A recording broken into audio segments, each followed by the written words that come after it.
we talk a lot about self-reliance, but the truth is self-reliance is kind of a lie because you can't really do it on your own.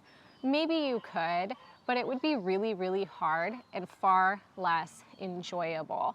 And having this community and having this sense of belonging is going to help so much more get done and help you feel more joy in your accomplishments because you are sharing that with others. Yeah, I completely agree. I actually think that the term self-reliance is more like survival.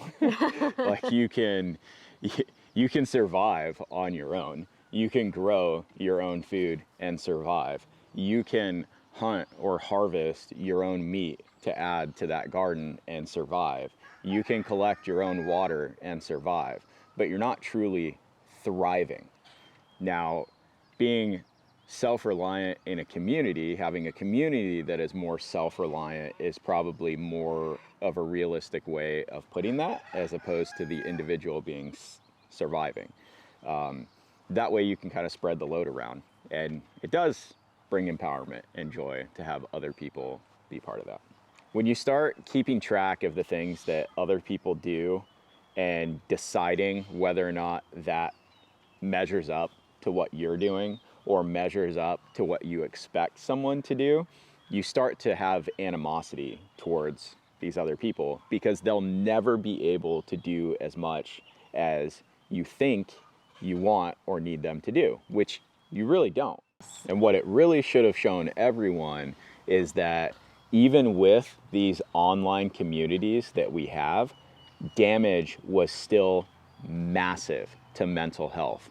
So really what that should show you is that we rely on those in-person physical and mental interactions with the people around us to be successful.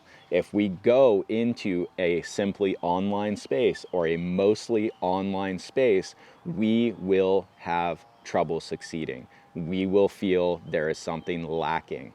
We saw that. That's fact now. Mental health disorder went through the roof. Depression went through the roof. Anxiety went through the roof. And it wasn't only related to fear, it was related to isolation. And do your own research anyway. Don't take our word for it or anybody else's word for it. There's a lot to be said for the power of being able to go out and read a lot of different and varying information and form your own opinion on something based on what you have read. There's a lot of power in the ability to do that and then think for yourself. Yeah, part of the problem with the world right now is we tend to have a lot of people following very few ideas. And those ideas have to be followed by everyone or you're doing the wrong thing. Well, unfortunately, those ideas are other people's ideas and other people's opinions. Thanks for checking out this quick clip of the Growing to Freedom podcast. If you liked what you saw or want to hear more, be sure to check the link down in the description for the full YouTube video. You can also check us out on every podcast platform, Growing to Freedom.